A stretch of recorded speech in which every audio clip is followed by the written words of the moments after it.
Nah, ketika kita bicara terkait dengan apakah mungkin orang di dalam itu melakukan pengubahan-pengubahan atau seperti itu. Kalau kita bicara, kalau dia punya authorization, dia bisa. Tapi itu sebabnya kalau di kasus yang Lampung tadi, itu kita bisa tahu itu siapa yang melakukan, jam berapa dia melakukannya. Karena cukup lama saya harus nahan fakta ini, mohon maaf yang mulia.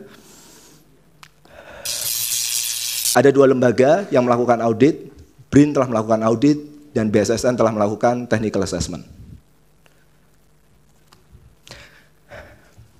Karena cukup lama saya harus nahan fakta ini, mohon maaf yang mulia. Ya.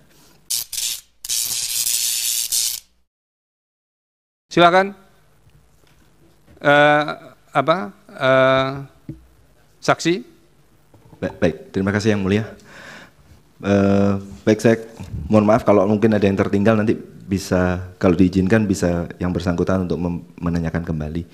Jadi saya mulai menjawab dulu. Saudara saksi, kalau yang mirip dijawab gabungan saja, nggak usah per orang, baik, ya, supaya agak lebih efisien juga.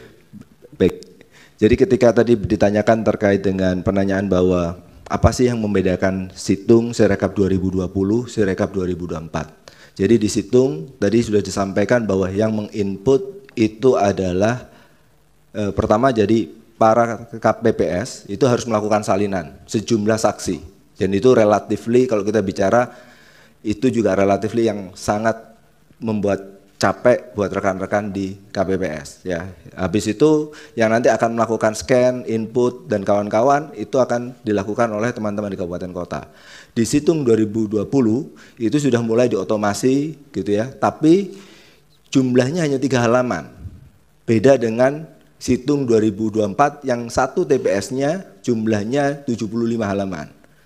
Jumlah TPS yang terlibat saya kurang hafal 200 atau Sirekap 2020 Pak 270 kabupaten ya. Kalau yang ini jumlah pemilihannya lebih banyak, jumlah TPS-nya jauh lebih banyak, kalau nggak salah sekitar 200 ribuan seperti itu. Jadi secara scale itu berbeda kita bicara.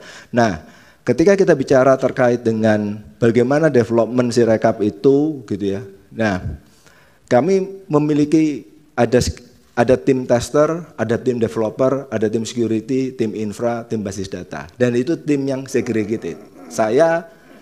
Karena saya kebetulan adalah security, jadi saya harus ngecek semua kerjaan. Makanya kayaknya itu sebabnya saya yang harus datang ke sini untuk menjawab pertanyaan di majelis ini. Oke. Nah, ketika kita bicara terkait dengan apakah mungkin orang di dalam itu melakukan pengubahan-pengubahan atau seperti itu. Kalau kita bicara, kalau dia punya authorization, dia bisa.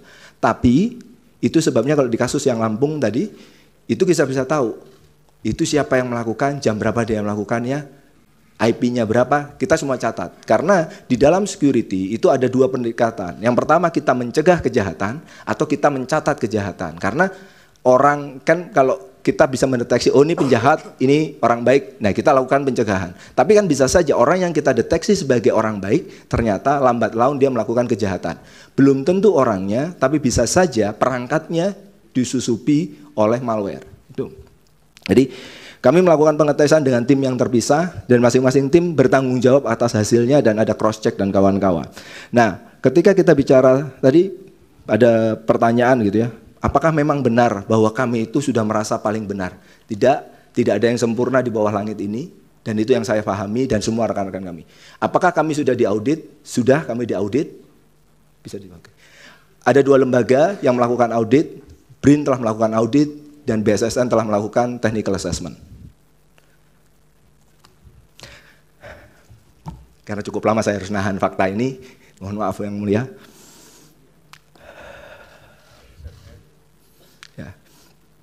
Nah, jadi kami sudah diaudit,